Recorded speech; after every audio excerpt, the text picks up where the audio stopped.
श्रीमद् भागवत महापुराण द्वितीय स्कंद अध्याय 10। भागवत के 10 लक्षण। श्री सुखदेव जी कहते हैं, परीक्षित, इस भागवत पुराण में सर्ग, विसर्ग, स्थान, पोषण, उति, मवंतर, ईशानु कथा, इरोध और निरोध, मुक्ति और आश्रय, इन 10 विषयों का वर्णन है। इसमें जो 10वां आश्रय तत्व है उसी का ठीक ठीक निश्चय करने के लिए कहीं श्रुति से, कहीं तात्पर्य से और कहीं दोनों के अनुकूल अनुभव से महात्माओं ने अन्य 9 विषयों का बड़ी ही सुगम रीति से वर्णन किया है।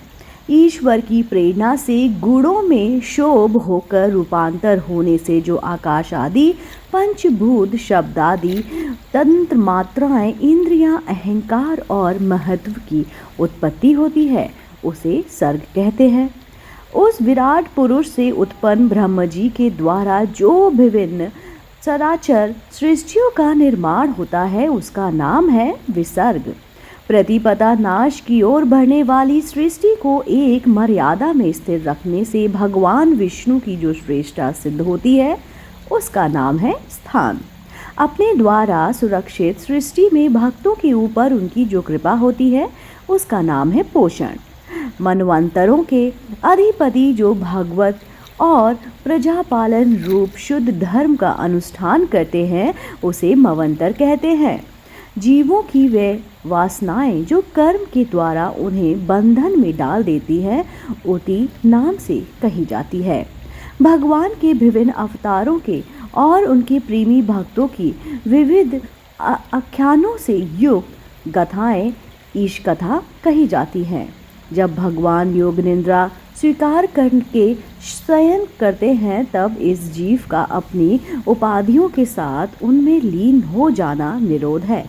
अज्ञान कल्पित कर्तव्य, भोग, तृप्त आदि अनात्म भाव का परित्याग करने अपने वास्तविक स्वरूप परमात्मा में स्थित होना ही मुक्ति है। परीक्षित, इस चराचर जगत की उत्पत्ति और प्रलय जिस तत्व से प्रकाशित होते हैं वह परम ब्रह्मा ही आश्रय है। शास्त्रों में उसी को परमात्मा कहा गया है। जो नेत्र आदि इंद्रियों का अभिमान दृष्टा जीव है वही इंद्रियों के अधिष्ठदात्र देव, सूर्य आदि के रूप में भी है। और जो नेत्र, गोलन आदि से युक्त दृश्य देह है वही उन दोनों को अलग अलग करता है। इन तीनों में यदि एक का भी अभाव हो जाए तो दूसरे 2 की उपलब्धि नहीं हो सकती। अतः जो इस तीनों को जानता है वह परमात्मा ही सबका अधिष्ठान आश्रय तत्व है। उसका आश्रय वह स्वयं ही है, दूसरा कोई भी नहीं। जब पूर्वोक्त विराट पुरुष ब्रह्मांड को फोड़कर निकला तब वह अपने रहने का स्थान ढूंढने लगा और स्थान की इच्छा से उस शुद्ध संकल्प पुरुष ने अत्यंत पवित्र जल की सृष्टि की। विराट पुरुष रूप नर ने उत्पन्न होने के कारण ही जल का नाम नार पड़ा और उस अपने उत्पन्न किए हुए नार में वह पुरुष 1000 वर्षों तक रहा। इसी से उसका नाम नारायण हुआ। उस नारायण भगवान की कृपा से द्रव्य, कर्म, काल, स्वभाव और जीव आदि भी सकता है। उनके उपेक्षा कर देने पर और किसी का अस्तित्व नहीं रहता। उस अद्वितीय भगवान नारायण ने योग निद्रा से जागकर अनेक होने की इच्छा की। तब अपनी माया से उन्होंने अखिल ब्रह्मांड के बीज स्वरूप सुवर्ण में वीर को 3 भागों में विभक्त कर दिया, अधिदेव, अध्यात्मक और अधिभूत। परीक्षित, विराट पुरुष का एक ही वीर 3 भागों में कैसे विभक्त हुआ सो सुनो। विराट पुरुष के हिलने डोलने पर उसके शरीर में रहने वाले आकाश से इंद्रिय बल, मनोबल और शरीर बल की उत्पत्ति हुई। इससे इस सब का राजा प्राण उत्पन्न हुआ। जैसे सेवक अपने स्वामी राजा के पीछे पीछे चलते हैं वैसे ही सबके शरीरों में प्राण के प्रबल रहने पर भी सारी इंद्रियाएं प्रबल रहती हैं और जब वह सुस्त पड़ जाता है तब सारी इंद्रियां भी सुस्त हो जाती हैं। जब प्राण जोर जोर से आने जाने लगा तब विराट पुरुष को भूख प्यास अनुभव हुआ। खाने पीने की इच्छा करते ही सबसे पहले उसके शरीर में मुख प्रकट हुआ मुख में तालु और तालु में रस इंद्रियां प्रकट हुई। इसके बाद अनेकों प्रकार के रस उत्पन्न हुए जिसे रसना ग्रहण करती है। जब उसकी इच्छा बोलने की हुई तब वह वाक इंद्रियां, उसके अधिष्ठात्र देवता अग्नि और उसका विषय बोलना, यह तीनों प्रकट हुआ। इसके बाद बहुत दिनों तक जल में ही वह रुके रहे। श्वास के वेग से नासिका छिद्र प्रकट हो गई। जब उन्हें सूंघने की इच्छा हुई तब उनकी नाक घ्राणेन्द्रियां आकर बैठ गई और उनके देवता गंध को फैलाने वाले वायुदेव प्रकट हुए। पहले उनके शरीर में प्रकाश नहीं था, फिर जब उन्हें अपने को तथा दूसरी वस्तुओं को देखने की इच्छा हुई तब नेत्रों के छिद्र, उनका अधिष्ठाता सूर्य और नेत्रांद्री प्रकट हो गए। इन्हीं से रूप का ग्रहण होने लगा। तब वेद रूप ऋषि विराट पुरुष को स्तुतियों के द्वारा जगाने लगे। तब उन्हें सुनने की इच्छा हुई। उस समय कान उनकी अधिष्ठात्र देवता, दिशाएं और त्रियोंद्रियां प्रकट हुई। इसी से शब्द सुनाई पड़ता है। जब उन्होंने वस्तुओं की कोमलता, कठिनता, हल्कापन, भारीपन, उष्णता और शीतलता आदि जाननी चाहिए तब उनके शरीर में चर्म प्रकट हुआ। पृथ्वी में से जैसे वृक्ष निकल जाते हैं उसी प्रकार उस चर्म में रोए पैदा हो गए और उनके भीतर बाहर रहने वाली वायु भी प्रकट हो गई। स्पर्श ग्रहण करने वाली त्वचा इंद्रियां भी साथ ही साथ शरीर में चारों ओर लिपट गईं और उससे उन्हें स्पर्श का अनुभव होने लगा। जब उन्हें अनेकों प्रकार के कर्म करने की इच्छा हुई तब उनके हाथ उगाए। उस हाथों में ग्रहण करने की शक्ति, हस्तेंद्रियां तथा उनके अधिदेवता इंद्र प्रकट हुए और दोनों के आश्रय से होने वाला ग्रहण रूप कर्म भी प्रकट हो गया।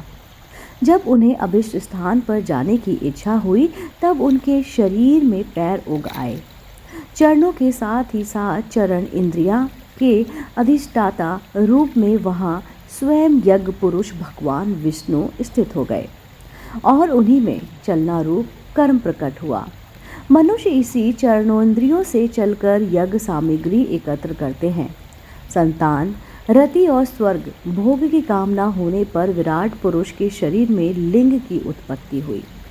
उसमें उपस्थित इंद्रियां और प्रजापति देवता तथा इन दोनों के आश्रय रहने वाले काम सुख का आविर्भाव हुआ। जब उन्हें मल त्याग की इच्छा हुई तब गुदा द्वारा प्रकट हुआ। तत्पश्चात उनमें पायु, इंद्रिया और मित्र देवता उत्पन्न हुए। उन्हीं दोनों के द्वारा मल त्याग की क्रिया संपन्न होती है। अपाम मार्ग द्वारा एक शरीर से दूसरे शरीर में जाने की इच्छा होने पर नाभि द्वारा प्रकट हुआ। इससे अपान और मृत्यु देवता प्रकट हुए। इन दोनों के आश्रय से ही प्राण और अपान का बिछो यानी कि मृत्यु होती है। जब विराट पुरुष को अन्न जल ग्रहण करने की इच्छा हुई तब कोख, आंतें और नाड़ियां उत्पन्न हुई। साथ ही कूची के देवता समुद्र, नाड़ियों के देवता नदियां एवं त्रुष्टि और पुष्टि के दोनों उनके आश्रित विषय उत्पन्न हुए। जब उन्होंने अपनी माया पर विचार करना चाहा तब हृदय की उत्पत्ति हुई। उससे मन रूप इंद्रियां और मन में उनका देवता चंद्रमा तथा विषय, कामना और संकल्प प्रकट हुए। विराट पुरुष के शरीर में पृथ्वी, जल और तेज से 7 धातुएं प्रकट हुईं। त्वचा, चर्म, मांस, रुधिर, मेद, मज्जा और अस्थि। इसी प्रकार आकाश, जल और वायु से प्राणों की उत्पत्ति हुई। श्रोतादि सब इंद्रियां शब्दादि विषयों को ग्रहण करने वाली हैं। वे विषय अहंकार से उत्पन्न हुए। मन सब विकारों का उपस्थित ध्यान है और बुद्धि समस्त पदार्थों का बोध कराने वाली है। मैंने भगवान के स्थूल रूप का वर्णन तुम्हें सुनाया है। ये बाहर की ओर से पृथ्वी, जल, तेज, वायु, आकाश, अहंकार, महत्व और प्रकृति इन 8 आवरणों से घिरा हुआ है। इससे परे भगवान का अत्यंत सूक्ष्म रूप है। वह अव्यक्त, निर्विशेष, आदि, मध्य और अंत से रहित इन एवं नित्य है। वाणी और मन की वहां तक पहुंच नहीं। मैंने तुम्हें भगवान की स्थूल और सूक्ष्म व्यक्त और अव्यक्त जिस दो रूपों का वर्णन सुनाया है, ये दोनों ही भगवान की माया के द्वारा रचित है। इसलिए विद्वान पुरुष इन दोनों को ही स्वीकार नहीं करते। वास्तव में भगवान निष्क्रिय हैं, अपनी शक्ति से ही वे सक्रिय बनते हैं। फिर तो वे ब्रह्म का या फिर विराट रूप धारण करके वाच्य और वाचक शब्द और उनके अर्थ के रूप में प्रकट होते हैं और अनेकों नाम रूप तथा क्रियाएं स्वीकार करते हैं। परीक्षित, प्रजापति, मनु, देवता, ऋषि, पितर, सिद्ध, चारण, गंधर्व, विद्याधर, असुर, यक्ष, किन्नर, अप्सराएं, नाग, सर्प, किंब पुरुष, उरग, मात्र, काय, राक्षस, पिशाच, प्रेत, भूत, विनायक, कुष्मांड, उन्माद, बेताल, यातुधान, ग्रह, पक्षी, मृग, पशु, वृक्ष, पर्वत, सरीसृप इत्यादि जितने भी संसार में नाम रूप हैं, सब भगवान के ही हैं। संसार में चर और अचर भेद से दो प्रकार के तथा रजायुज, अंडज, स्वेदेज और अद्वैज भेद के चार प्रकार के, जिनके भी जलचर, थलचर और आकाशचारी प्राणी हैं, सब के सब शुभ अशुभ और मिश्रित कर्मों के तदल रूप फल हैं। सत्व की प्रधानता से देवता, रजोगुण की प्रधानता से मनुष्य और तमोगुण की प्रधानता से नारकीय योगिनियां मिलती हैं। इन गुणों में भी जब एक गुण दूसरे दो गुणों से अभिभूत हो जाता है, तब प्रत्येक गति के तीन तीन भेद और हो जाते हैं। वे भगवान जगत के धारण पोषण के लिए धर्म में विष्णु रूप स्वीकार करके देवता, मनुष्य और पशु पक्षी आदि रूपों में अवतार लेते हैं तथा विश्व का पालन पोषण करते हैं। प्रलय का समय आने पर वे ही भगवान अपने बनाए हुए इस विश्व को कालाग्नि स्वरूप रुद्र का रूप ग्रहण करके अपने में वैसे ही लीन कर लेते हैं, वैसे वायु मेघमाला को।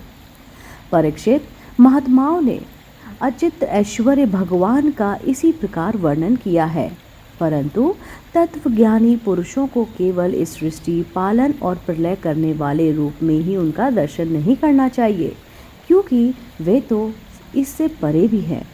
सृष्टि की रचना आदि कर्मों का निरूपण करके पूर्ण और पूर्ण परमात्मा से कर्म या फिर कर्तापन का संबंध नहीं जोड़ा गया है। वह तो माया से आरोपित होने के कारण कृत्य का निषेध करने के लिए ही है। यह मैंने ब्रह्म जी के महाकल्प का अवतार कल्पों के साथ वर्णन किया है। सब कल्पों में सृष्टि क्रम एक सा है। अंतर है तो केवल इतना ही कि महाकल्प के प्रारंभ में प्रकृति क्रमश महत्ववादी की उत्पत्ति होती है और कल्पों के प्रारंभ में प्राकृत सृष्टि को ज्यों ही त्यों रहती है। सराचर प्राणियों की वैकृत सृष्टि नवीन रूप से होती है। परीक्षित, काल का परिणाम कल्प और इसके अंतर्गत मनवंतरों का वर्णन आगे चलकर करेंगे। अब तुम पद कल्प का वर्णन सावधान होकर सुनो। शौनक जी ने पूछा, सूत जी, आपने हम लोगों से कहा था कि भगवान की परम भक्त विदुर जी ने अपने अति दुस्तज कुटुंबियों को भी छोड़कर पृथ्वी के विभिन्न तीर्थों में विचरण किया।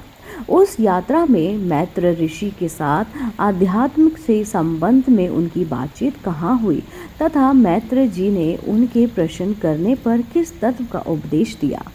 सूत जी, आपका स्वभाव बड़ा सौम्य है, आप विदुर जी का वह चरित्र हमें सुनाइए। उन्होंने अपने भाई बंधुओं को क्यों छोड़ा और फिर उनके पास क्यों लौट आए? सूत जी ने कहा, शौनकादि ऋषियों राजा परीक्षित ने भी यही बात पूछी थी।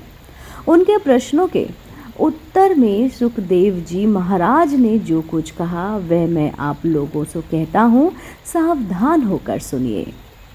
श्रीमद् भागवत महापुराण द्वितीय स्कंद अध्याय 10 यहीं पर समाप्त होता है। अगला भाग सुनने के लिए आप देखते रहिए आपका अपना पसंदीदा YouTube चैनल अध्यात्मिक कहानियाँ।